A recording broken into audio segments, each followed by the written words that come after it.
Hi friends, welcome back. तो आज का हमारा वीडियो है China's banks are running out of dollars and a crisis is coming for China. वाह।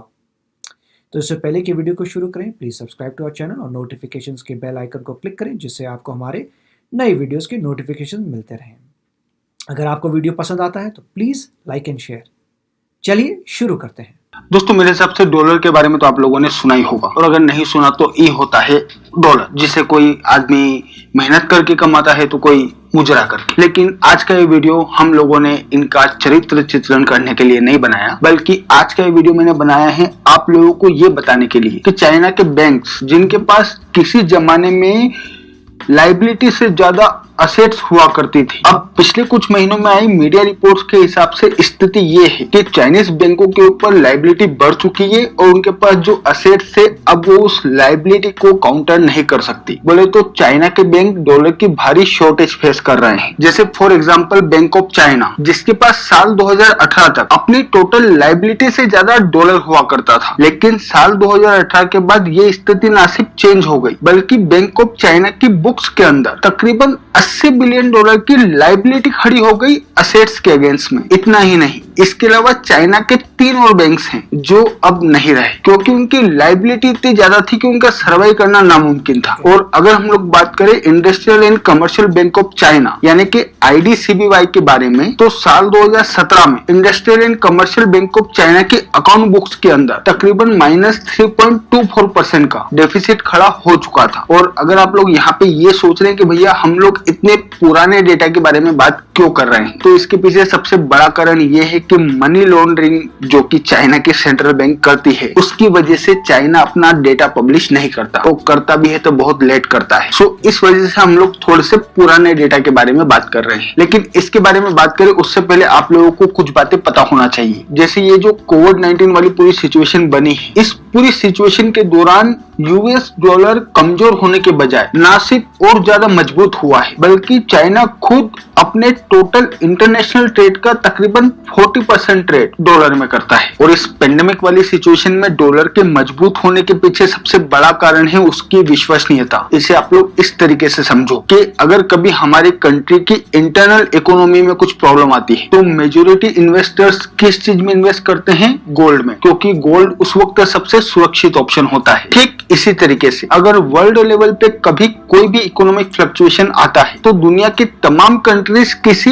Other currency में ट्रेड करने के बजाय डॉलर में ट्रेड करना ज्यादा पसंद करती है, क्योंकि डॉलर एक सिक्योर ऑप्शन है और यही चीज डॉलर की डिमांड को बढ़ाती है। इतना ही नहीं, इसके अलावा दुनिया में अदर करेंसीज भी हैं जिनकी मदद से इंटरनेशनल ट्रेड किया जाता है, लेकिन इंटरनेशनल ट्रेड मार्केट में जो लेवल और रेपुटेशन डॉलर की है वो किसी की भी नहीं। और इसी वजह से भले ही चाइना चाहे या ना चाहे, और भले ही वो अपनी करेंसी यानी कि युआन को पावरफुल बताते हुए चाहे कितने ही बोल बच्चन पेले, लेकिन अगर चाइना को इंटरनेशनल ट्रेड करना है या फिर अगर उसे दुनिया में अपना इन्फ्लुएंस फैलाना है तो उसे हर हाल में डॉलर की जरूरत तो लगेगी ही। नाउ अब बात करते हैं चाइना की डॉलर शॉर्टेज वाली प्रॉब्लम के बारे में, जिसकी असल शुरुआत होती है साल 2015 से, क्योंकि साल 2015 में चाइना का स्टॉक मार्केट ना सिर्फ क्रैश हुआ, बल्कि उसके बाद चाइना के अंदर अच्छा खासा इकोनॉमिक स्लो डाउन भी आया, जो ना तो चाइना की इकोनॉमी के लिए अच्छा था और ना ही भाई साहब की रेपुटेशन के लिए, क्योंकि साल 2013 में तो राष्ट्रपति बने भाई साहब और साल 2015 में कांड हो गया, तो चाइना के लोग तो सीधे भाई साहब की गर्दन पकड़ते ना। इस वजह से भाई साहब ने चाइना की इकोनॉमी और चाइना की करेंसी यानी कि युआन की वैल्यूएशन को बचाने के लिए चाइना के फॉरेन रिजर्व में से तकरीबन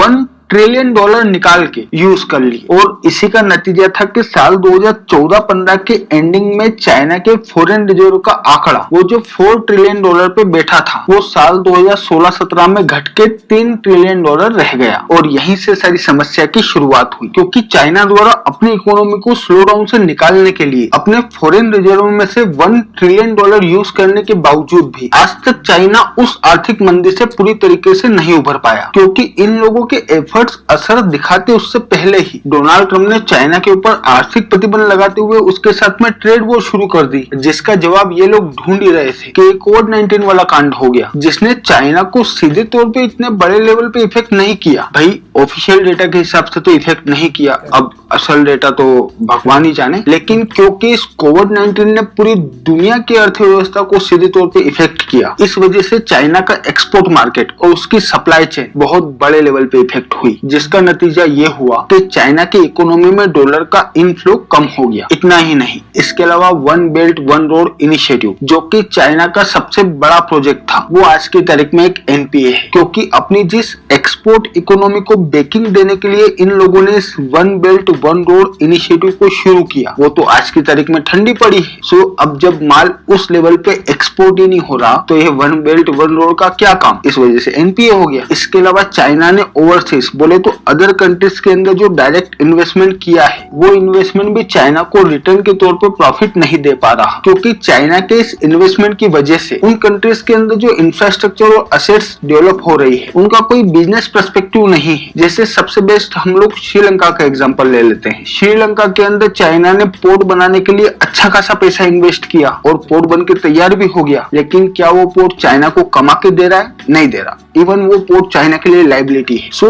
ऐसे ढेरों इन्वेस्टमेंट है जो कि आज की तारीख में चाइना के लिए गले की घंटी बन गए हैं। जैसे अगर मैं आप लोगों को एक और एग्जांपल दूं तो अफ्रीकन कंट्रीज, जहां चाइना ने पाइपलाइन बिछाने के लिए फाइनेंस किया था, आज की कंडीशन में उस पाइपलाइन का भविष्य ये है कि तकरीबन सारी ही अफ्रीकन कंट्रीज कैसे भी करके या तो उस पाइपलाइन वाले प्रोजेक्ट से बाहर आना चाह रही है या फिर उस पाइपलाइन को डिसमेंटल करना चाह रही है। सो इन पाइपलाइन को बनाने के लिए चाइना की बैंकों ने जो पैसा इन्वेस्ट किया है, आज की तारीख में वो पैसा डुबक खाता है, जिन्हें छुपाने के लिए चाइना की central bank constantly currency swapping का काम कर रही है, जिसे देशी भाषा में झोल कहा जाता है, और वो चाइना के किसी भी काम में होना लाजमी है। सो यहाँ से भी चाइना को रिटर्न के तौर पे कुछ भी नहीं मिल रहा। और सबसे बड़ी बात, इन तमाम कंट्रीज में चाइना इन्फ्लुएंस गेन करने के लिए इन्वेस्टमेंट के नाम पे जितने भी अनाप शनाप प्रोजेक्ट्स को फाइनेंस कर रहा है, ये फाइनेंस एक्चुअली डॉलर में हो रहा है, क्योंकि भले ही चाइना अपनी करेंसी को चाहे कितना भी प्रमोट करे, लेकिन क्योंकि पूरी दुनिया जानती है कि भैया चाइना की सेंट्रल बैंक करेंसी स्वैपिंग का काम कर रही है, ये लोग युआन के अगेंस्ट में डॉलर की फ्लोटिंग और फिक्स रेट को मैनिपुलेट कर रहे हैं और अपनी कंट्री की बैलेंस शीट में हेर फेर भी कर रहे हैं। इस वजह से दुनिया के अंदर युआन को लेके कोई इतना विशेष कॉन्फिडेंस है नहीं, और यही वो मेन कारण है जिसकी वजह से चाइना दुनिया की तमाम कंट्रीज में जितना भी इन्वेस्टमेंट करता है, ये उसे डॉलर में करना पड़ रहा है। सो इन इन्वेस्टमेंट की वजह से चाइना से कॉन्स्टेंटली डॉलर का आउटफ्लो तो हो रहा है, लेकिन इनफ्लो उस लेवल पे नहीं हो रहा। और इसका सबसे बेस्ट एग्जांपल है CPEC, China Pakistan economic corridor, वो ग्वादर पे 10,000 फैक्ट्री लगाने वाली स्कीम, क्योंकि उस स्कीम में चाइना ने अच्छा खासा इन्वेस्टमेंट किया, लेकिन क्या ये लोग पैसे वापस कर पाएंगे?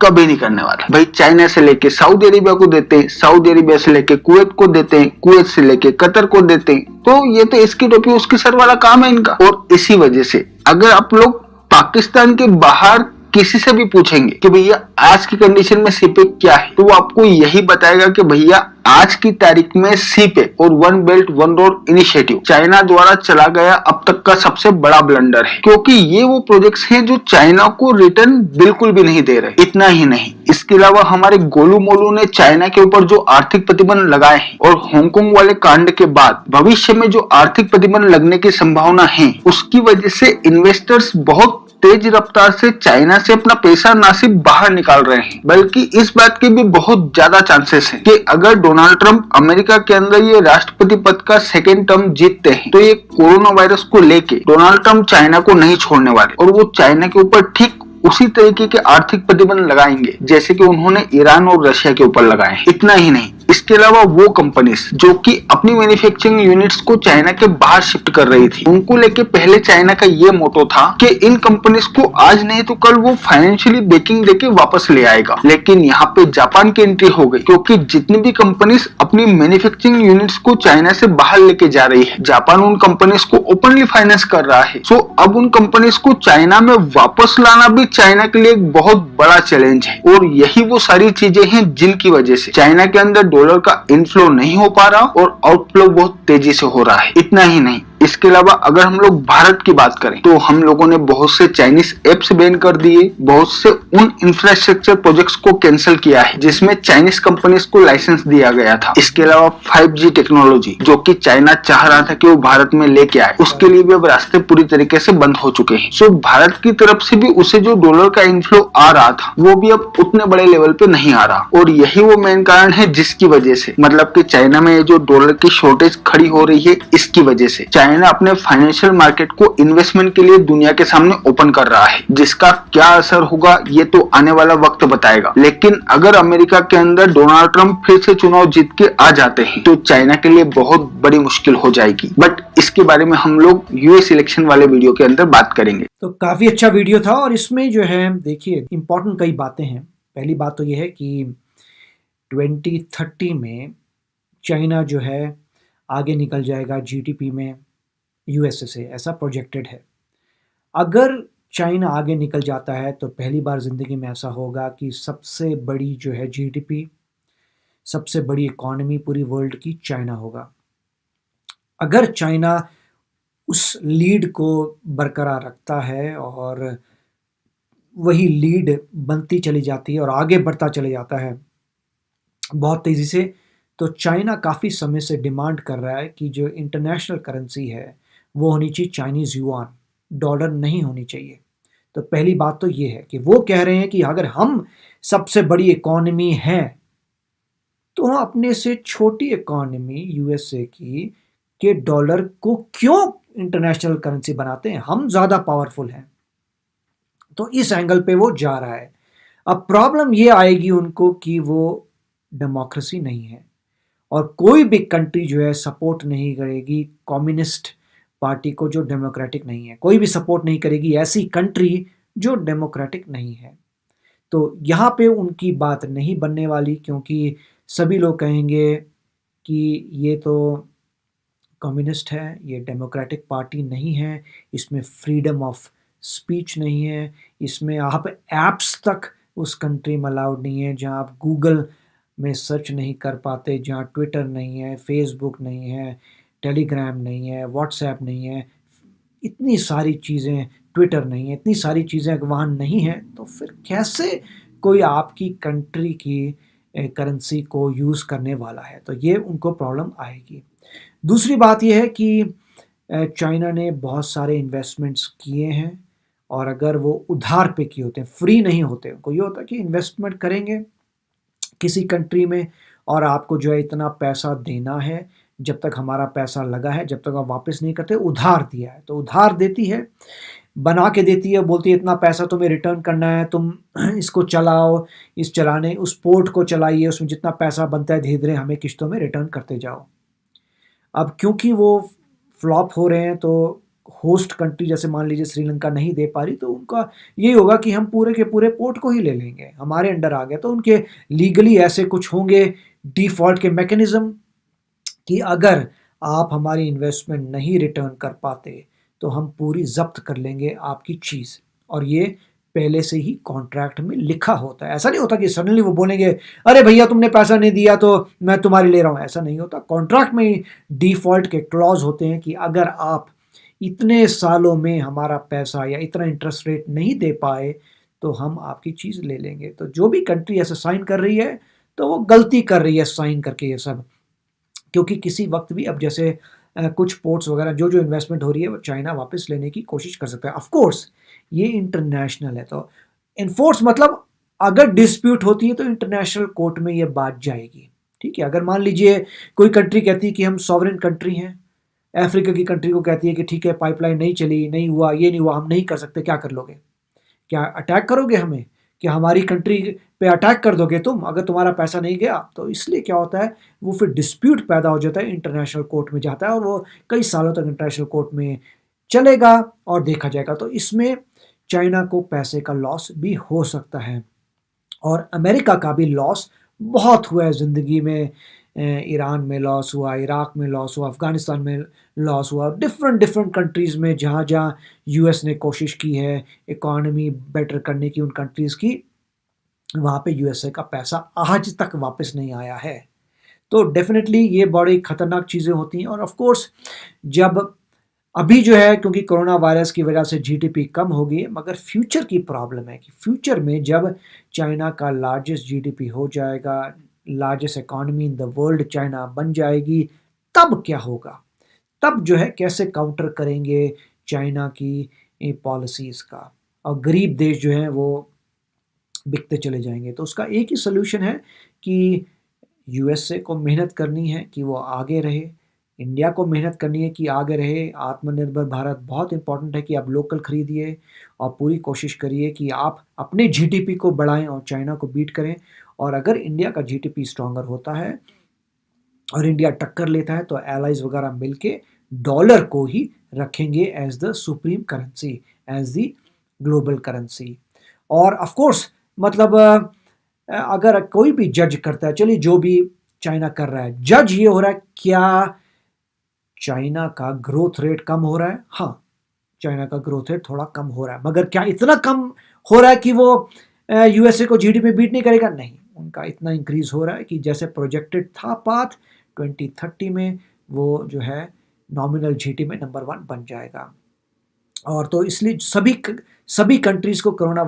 वायरस की वजह से प्रॉब्लम्स आई हैं। यस, चाइना में नंबर्स जो हैं वो लॉजिकल नहीं लगते कि जिस कंट्री में वायरस ओरिजिनेट हुआ उनके वहाँ पे इतने कम केसेस कैसे हैं। तो इस पे शक तो होता है, डेफिनेटली पूरे वर्ल्ड को शक है, मगर ये बात उसकी नहीं है। बात ये है कि अगर डॉलर्स कम हो रहे हैं तो चाइना को सिर्फ एक ही चीज पे चाइना का फोकस है कि उनका जीडीपी वर्ल्ड में नंबर 1 होना चाहिए, हाईएस्ट जीडीपी होना चाहिए। और वो करने के बाद वो बोलेगी हम लार्जेस्ट इकोनॉमी हैं, हम वर्ल्ड की सबसे powerful economy. Of course purchasing power per capita income में वो कम है क्योंकि पॉपुलेशन बहुत ज़्यादा है, 1.35 बिलियन पॉपुलेशन है आपकी, या मुझे पता नहीं 1.4 बिलियन पॉपुलेशन है। तो अगर आप जीडीपी को डिवाइड करें by the number of people तो फिर भी मतलब अमीर कंट्री तो नहीं मानी जाएगी, मगर इकॉनमी डेफिनेटली बहुत बड़ी होगी। तो इसका एक ही टक्कर है, इंडिया को मेहनत करनी है, अपने जीडीपी को इम्प्रूव करना है और मेक श्योर करना है कि चाइनीज़ युआन जो है ग्लोबल करेंसी ना बन जाए। तो काफ़ी अच्छा वीडियो था और अगले वीडियो में फिर आपसे मिलेंगे। Take care, bye bye. तो अगर आप मेरे इस चैनल पे नए हो तो जल्दी से सब्सक्राइब के बटन को हिट करो और बेल आइकन को क्लिक करो ताकि आपको मेरा जब नया वीडियो मैं लगाऊं आपको उसके बारे में जल्दी से पता चल जाए।